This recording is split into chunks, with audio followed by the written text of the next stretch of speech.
See these beads? They're called mala beads, and people use them to meditate. Sometimes they're called prayer beads. The rosary is basically like mala beads. So you say a mantra or a prayer, and then you move to the next one. Repeat it again, and you move to the next one. Now, when I started using these 10 years ago, when I first started my spiritual journey, I didn't really even know why I was doing what I was doing. Something excited me about this concept of doing these mantras that I had heard about through a friend, and I just went with it. I'm glad I did, but I think it would have been more helpful if I knew why I was doing what I was doing. And that's my point about this video. What I want to share with you today is it's really important to understand why you're doing the things you're doing when you're starting your spiritual journey. It just brings clarity, it reduces confusion, and there's value in that. So in this video, I'm going to share with you my story of when I first started my spiritual journey that I didn't really even know was the beginning of my spiritual journey, because I didn't even know I was asleep. If you're new here, my name is Dr. Kat Lewis, and I use the Vedic science of consciousness and the principles of lifestyle medicine in order to help spiritually minded people achieve higher states of mental, emotional, and physical health. Because the health of the physical body and the state of the nervous system are essential for achieving higher states of consciousness, which means understanding more of who you are, what this reality is, and that brings you more health, more happiness, more confidence, more wisdom, more intelligence, and more love for your world and for yourself. About 10 years ago in 2014, I was talking to a friend, and he had been working with this woman who just returned back from India. She was American, but she was living in India with a guru there for about 15 years. And she was having my friend do these 5 elements earth purification process. Basically, what we would do is do a mantra for 41 days. Each one of these mantras was for a specific element or a specific chakra. Now, I'm not going to go into what the chakras are. I'm not going to even talk about the elements. I just want you to know that what we had to do was say a mantra for 41 days for each of the elements. And some of the elements had 3 mantras. So instead of doing one mantra for 41 days, we would do 3 mantras for 41 days each. So that's 123 days for that one element. So it took about a year, because if you didn't do all 41 days, if you missed a day, you had to start over. And the water one, I had to lay in the bathtub, totally submerged except for my face, to say the mantra for 41 days. It was kind of crazy. And, you know, the thing of it is I didn't even know why I was doing what I was doing, but for some reason it excited me, and some reason I did it. What I do want to share with you is how it affected me and what I did learn about it. But I want to also share that she didn't point any of this out. In fact, when I asked her what these mantras meant, because they were in Sanskrit, so I had to learn the Sanskrit too, she couldn't tell me.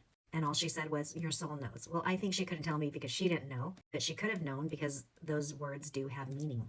So anyway, you get the picture. It was a long process. 41 days for each one. It took almost a year. First thing I noticed was about 2 months into this process, I was having a conversation with this guy I was dating, and he essentially was breaking up with me. And I remember just kind of looking down at my chest and going, where's the emotion that normally accompanies this kind of conversation? Like, why was I not feeling bad? Why wasn't I not hurt? I literally had to look down at my chest and go, where's the normal response? What's happening here? The first thought that I had was, okay, well, we'll just be friends. That kind of happens. Interesting. It was surprising me. And what I also noticed was, when I noticed that the emotion wasn't there, because it was such a practiced behavior, responding in that way, that I was like looking for it. And I felt myself trying to produce it. Like I wanted to start pouting. I wanted to start like being upset, but it wasn't there. Now, what I learned, and she didn't tell me this, but what I learned on my own, which is totally fine. Maybe, it's supposed to be this way, but I think it can help. By me sharing the story, it can help you, is that those mantras were raising my vibration. Sanskrit is a very pure language. It's a very beautiful language. And when you are toning, when you are saying that mantra, you are vibrating at that frequency. Now, how we feel, how we're vibrating is going to determine what information we have access to. So me vibrating at those higher rates for 41 days, so by this time it was like 2 months, about an hour for each mantra, I was raising my vibration. And so I was getting access to new ways of perceiving reality. So instead of the old program pouting and getting upset about someone breaking up with me, who I really liked, by the way, I was like, okay, that happens. We can just be friends. Pretty cool. There's value in what I went through to figure it out on my own, but there's also value in me sharing that information with you so that you don't have to go and figure out on your own, and that how our vibration determines what information we have access to and how we think and perceive about and how we perceive reality. Isn't that valuable?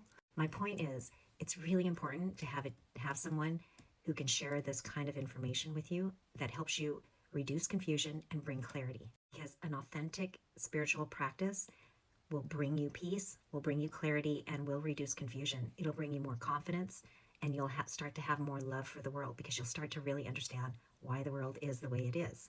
If this interests you, I'm starting my next cycle, my second cycle of meditation and breath work, where I lead every Sunday mornings from 8 to 10 Pacific time. The breath helps clear the mind so you can get into an expanded state and feel and experience more of who you really are. You're not the physical body, you're a body of consciousness. And the breath helps you get into that expanded state. It brings clarity, it reduces activity in the mind. Now, understanding the difference between who you are in your normal state of being and who you are in that expanded state of being is essential, because then that helps you be able to move into that state more easily.